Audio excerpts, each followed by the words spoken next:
Assalamualaikum warahmatullahi wabarakatuh. Selamat berjumpa lagi dengan channel Guru Cakap.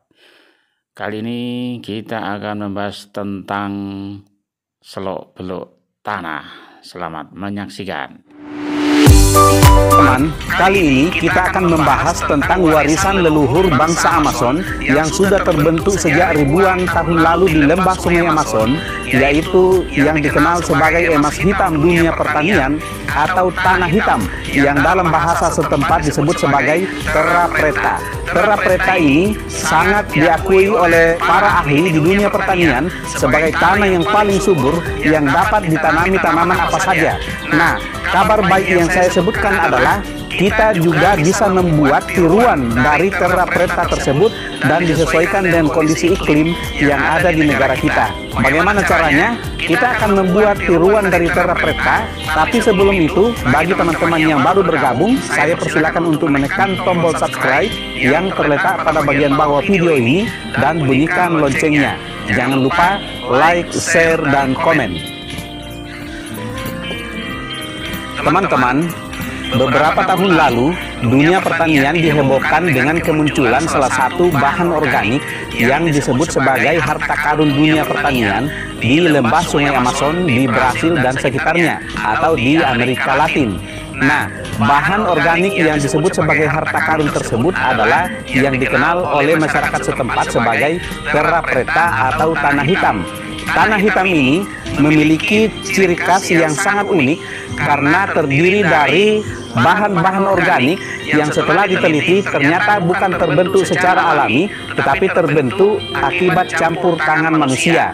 Salah satu komponen yang paling besar yang terdapat dalam terra preta itu adalah bahan karbon dari arang yang berasal dari sisa pembakaran tidak sempurna yang sudah berlangsung selama ribuan tahun dan tertimbun di dalam tanah dan membentuk lapisan tanah khusus yang mereka sebut sebagai terra preta, yang jika ditanami atau diaplikasikan dalam dunia pertanian ternyata menghasilkan tanaman yang sangat subur. Dan ini menarik perhatian dari para ahli pertanian dari seluruh dunia untuk datang ke sana untuk meneliti tentang terra preta ini.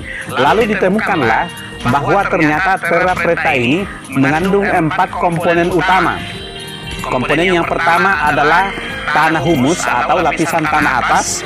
Kemudian komponen yang kedua adalah kompos yang terdiri dari sisa-sisa bahan organik yang sudah tertimbun secara alami dalam waktu yang lama.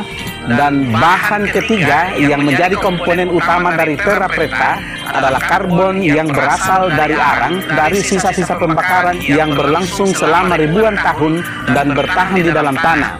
Kemudian komponen terakhir yang tidak kalah pentingnya adalah jutaan mikroorganisme yang hidup di dalam tanah tersebut yang membantu menjaga kondisi tanah tersebut agar ideal untuk ditanami berbagai jenis tumbuhan yang pada akhirnya membuat para petani memperoleh kesejahteraan dari kehadiran terra preta tersebut.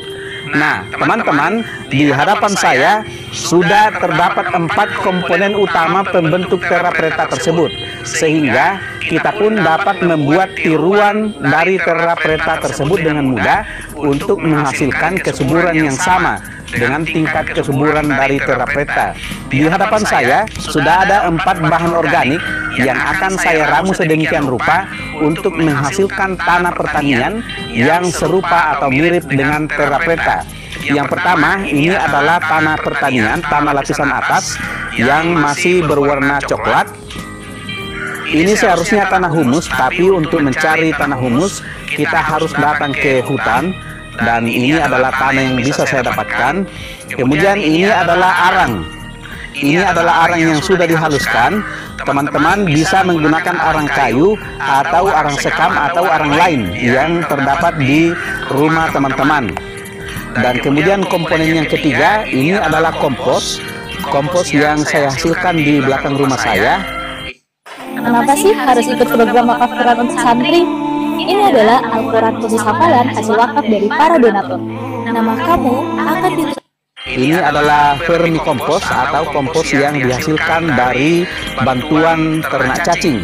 Dan yang keempat, ini adalah mikroorganisme mol yang saya miliki. Ini adalah mol dari bonggol pisang. Dan ini adalah mol sayuran. Ini yang akan saya gunakan untuk memenuhi komponen mikroorganisme pada tiruan terrapreta yang akan saya buat. Dan untuk membuat ini kita membutuhkan dukungan dari bahan organik lain, yaitu tentu saja air cucian beras dan gula. Kali ini saya gunakan gula merah, teman-teman bisa menggunakan jenis gula yang lain. Untuk mikroorganisme, jika teman-teman tidak memiliki mol sendiri, teman-teman bisa membeli di pasar dalam bentuk M4 ataupun mikroorganisme yang lain. Nah, saya akan mulai dengan mengaktifkan mikroorganismenya terlebih dahulu. Mikroorganisme yang terdapat di dalam dua jenis mol yang saya gunakan, teman-teman kalau memiliki PGPR atau Trichoderma atau jenis mikroorganisme yang lain itu sangat bagus untuk digunakan. Saya kebetulan mengandalkan dua jenis mol yang saya miliki. Saya akan mengaktifkannya dengan terlebih dahulu melarutkan gula yang ada di dalam mangkok yang sudah saya haluskan. Kita masukkan ke dalam air cucian beras. Ini adalah gula sebanyak setengah ons. Saya akan larutkan di dalam air cucian beras sebanyak 2 liter. Setelah itu saya akan aduk-aduk sampai gulanya larut.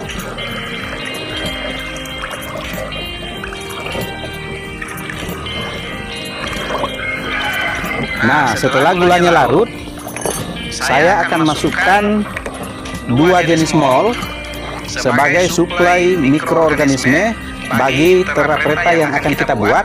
Masing-masing saya masukkan sebanyak 50 ml atau seperempat gelas. Oke, ini adalah mol sayuran. Kemudian saya akan masukkan juga mol bonggol pisang untuk menambah varian mikroorganismenya.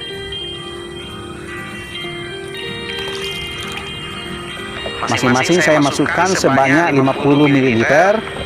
Kemudian saya aduk dan saya diamkan selama 20 menit sampai mikroorganismenya menjadi aktif dan siap untuk diaplikasikan. Sambil menunggu mikroorganismenya siap, kita akan mencampur ketiga bahan yang sudah ada di depan kita, yaitu bahan organik padat. Yang pertama adalah tanah. Ini akan saya masukkan ke dalam baskom yang besar ini. Kita akan menggunakan perbandingan 1:1:1. 1 tanah, 1 arang, dan 1 kompos. Perbandingan satunya itu adalah dari segi volume. Kalau dari segi bobot atau berat, tentu arang ini tentu lebih ringan dari tanah, sehingga kita gunakan perbandingan volume saja. Saya akan masukkan tanahnya.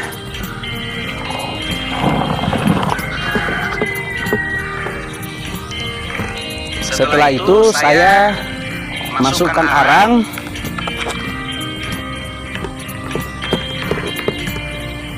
Kemudian saya masukkan kompos.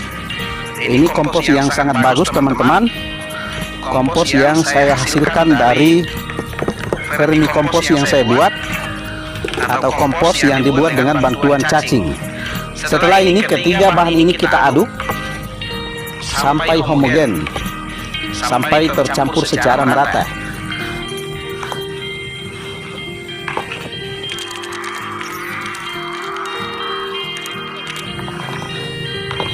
Nah, ini saja sudah menjadikan tanahnya berwarna hitam. Dan ini menjadikan tanah ini menjadi tanah yang sangat subur untuk diaplikasikan sebagai media tanam. Baik media tanam di pot, di polybag, di planter bag, ataupun di lahan terbuka.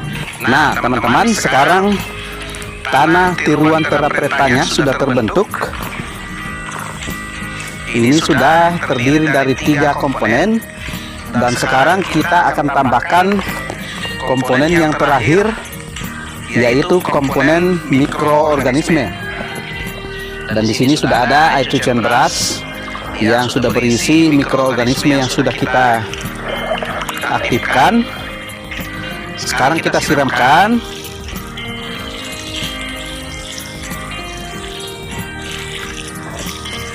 Kalau 2 liter ini terlalu banyak, kita kurangi supaya tanahnya tidak menjadi becek.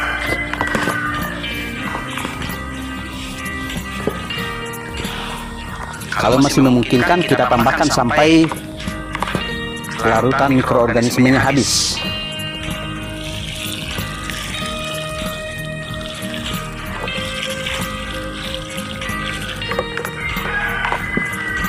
Kita aduk lagi.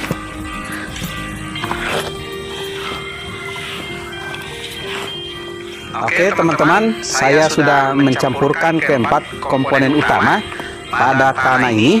Dan inilah tiruan Terra Preta yang boleh dikata cukup sempurna. Ini terdiri dari 4 komponen dan membentuk tanah hitam yang luar biasa. Dan ini akan menjadi sangat baik kalau kita aplikasikan sebagai media tanam pada tanaman kita. Baik kita gunakan untuk menanam sayuran, untuk menanam bunga dan tanaman hias, untuk menanam pohon buah-buahan, ataupun tanaman lain. Bisa juga kita aplikasikan di sawah, bisa kita aplikasikan di kebun, untuk menanam jagung, untuk menanam padi, dan sebagainya. Ini adalah tanah yang diakui oleh para ahli, para ilmuwan, sebagai tanah yang paling subur di dunia.